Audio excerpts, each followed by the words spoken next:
Mas e aí? E daqui para frente? O que acontece? Se acabaram de passar por um processo de selecionar essa que foi a primeira-ministra, pouco mais de 40 dias, de que maneira o Reino Unido sobrevive a esse novo período? A gente segue falando então sobre esse assunto, só que desta vez é com o professor do Instituto de Relações Internacionais da Universidade de São Paulo, o Kai Eno Lehmann. Professor, bom dia, hein? Obrigada pela gentileza da entrevista. Tudo bem, muito obrigado pelo convite. Bom dia ou boa tarde. Aliás, eu falei bom dia, aí, gente, imagina, coisas de um domingo, a gente vai ficando meio perdido aqui. Bom dia, gente, Elizabeth, 3h08 da tarde já.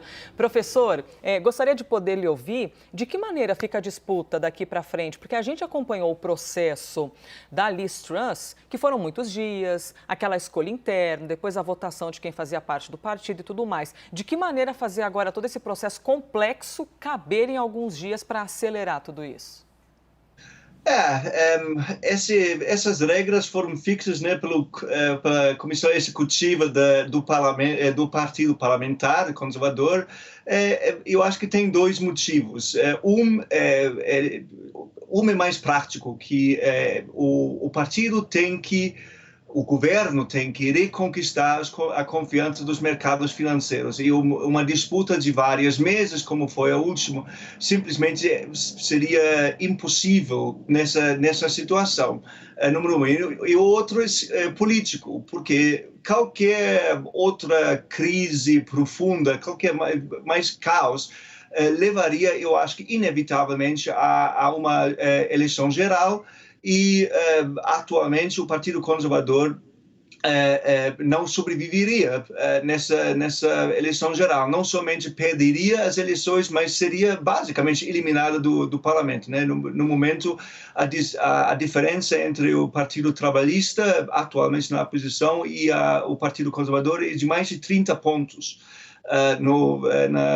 Nas pesquisas de opinião pública. Então, eles têm que fazer isso tudo muito rápido para evitar que haja mais uma crise, porque haja uma eleição geral que eles certamente perderiam. Professor, Tainá Fafan falando agora com o senhor. Eu gostaria de saber quais são as chances de Boris Johnson retornar para o cargo, mesmo depois de toda a polêmica em relação ao nome dele. E entre os candidatos que se apresentaram até agora, qual nome tem sido avaliado como o melhor para unir o país, digamos assim, nesse momento? Certamente, em termos de colocar um pouco de estabilidade econômica no país, Rishi Sunak seria o nome mais, o nome mais cotado. Simplesmente porque ele, né, por mais que ele tenha feito muitas ações equivocadas quando ele era ministro das Finanças, ele pelo menos tem a reputação de ser uma pessoa séria, uma pessoa calma, né? O problema com Boris Johnson é, se Boris Johnson voltar ao cargo, e acho que ele tem chances, embora as chances me parecem menores agora do que uns 2, 3 dias atrás, nós sabemos, pelo histórico dele, né, e um histórico muito recente, um histórico de 2, 3 meses atrás, teremos outras crises, outros escândalos, outras mentiras, enfim, se ele voltar ao cargo, eu acho que as chances do partido mesmo quebrar em dois, de rachar, são altíssimas. Então, para dar um pouco de estabilidade ao país, me parece a melhor opção no momento, ou a menos pior opção seria Rishi Sunak. E certamente os comentaristas e os especialistas economistas no Reino Unido esperam por isso. E por qual motivo, professor? Por que Rishi Sunak acaba se tornando um nome de destaque nesse momento e carregando ali alguma possibilidade de resolver essa situação da cadeira de primeiro-ministro? Processo de eliminação. Quais são as outras opções? As outras opções são Penny Mordaunt, que não tem o apoio suficiente nem no partido, nem no país como todo. E Boris Johnson, que, né, assim, parece maluco, mas estamos falando isso é a verdade. Boris Johnson saía do cargo 2 meses atrás. por ter mentido no parlamento, por ter feito festas quando todo mundo estava em lockdown, por ter sido... ele recebeu uma multa pela polícia para quebrar as regras que ele mesmo instalou para controlar a pandemia. E ele teve que renunciar, né, por causa dessas mentiras constantes. E aqui está com chances de voltar. Parece brincadeira, parece piada, mas não é. Então, né, o país está passando por uma séria crise, uma crise profunda, econômica, financeira, social, que ainda vai piorar, porque a gente ainda não entrou no inverno, né? Então, todos os problemas como contas de luz, contas de energia, tudo isso ainda está por vir. A sensação, me parece, no país é que nós queremos uma pessoa séria, mesmo não concordando com tudo que essa pessoa faz, com todas as políticas. Nós queremos uma pessoa séria, e me parece a única pessoa séria que tem chance de ganhar é Rishi Sunak. Professor, essa quantidade de trocas no cargo de primeiro-ministro acaba impactando, de alguma forma, na autoridade da figura de primeiro-ministro dentro do Reino Unido ou não? Sim. Eu acho que, na verdade, nos últimos anos, né, não é uma coisa de hoje, estamos falando sobre isso desde 2016, várias trocas de primeiro-ministro, várias trocas no ministro das Finanças, etc. E isso, sim, tem impactado de forma muito negativa a imagem de políticos no Reino Unido. E a questão básica, nós podemos acreditar naquilo que nossos líderes políticos nós estamos falando ou não. Basicamente, a classe política inteira do Reino Unido tem um problema de credibilidade em consequência daquilo que vem acontecendo no país nos últimos 6, 7 anos. Professor, uma dúvida.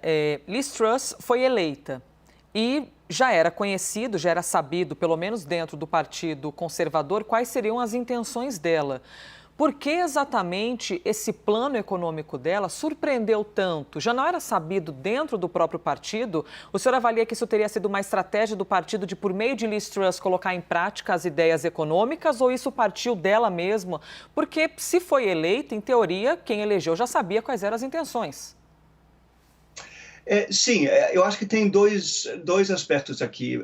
Sim, ela fez o que ela prometeu.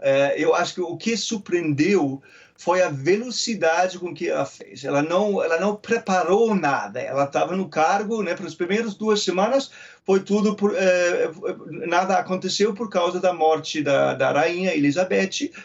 Então, ela fez nada. E depois ela anunciou, basicamente, na primeira semana política dela como primeira-ministra, ela anunciou esse orçamento radical, sem que houvesse qualquer preparação para isso, né? Ela simplesmente disse, nós vamos emprestar um monte de dinheiro para pagar para cortes de impostos dos mais ricos.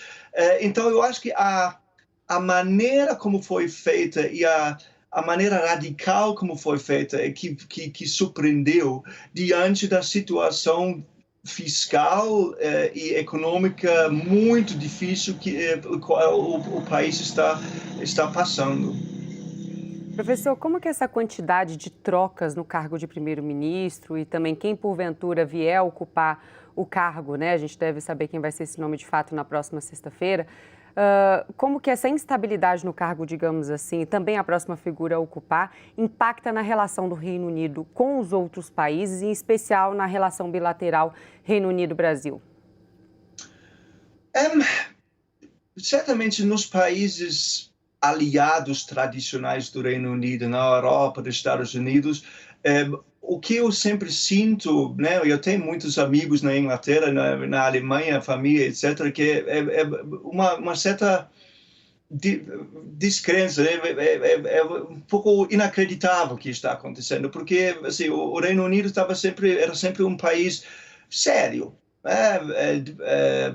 previsível. E agora não. E muitas olham e dizem, o que aconteceu aqui? Em relação ao Brasil, eu acho que muito vai depender das eleições aqui na semana que vem. Caso haja uma troca de presidência aqui, eu acho coisas podem voltar a vamos dizer, algum grau de normalidade. Caso haja uma continuidade, eu acho que não só no Reino Unido, mas na Europa inteira, os líderes vão ter que pensar, tudo bem, Bolsonaro vai estar aqui por mais 4 anos, então a gente vai ter que se reposicionar. No momento, todo mundo está esperando.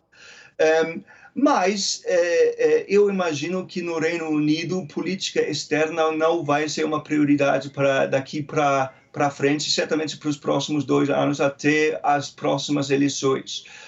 A prioridade absoluta vai ser lidar com a crise interna no país, e isso, como eu falei, não é só uma crise econômica, é uma crise política, mas também uma crise do futuro do país, né? O que vai acontecer na Escócia, o que vai acontecer com a Irlanda do Norte. Então, não é um exagero dizer que o que está em jogo é o futuro do país, da continuidade do país. Então, me parece que política externa, com a exceção da Ucrânia, não vai ser uma prioridade para o próximo governo britânico, seja quem for o próximo primeiro-ministro. Perfeito, professor. Muito obrigada pela sua entrevista e pela sua disponibilidade de conversar com a gente nesse domingo aqui na CNN. Eu agradeço. Até a próxima. Tchau, tchau. Obrigada. Boa tarde.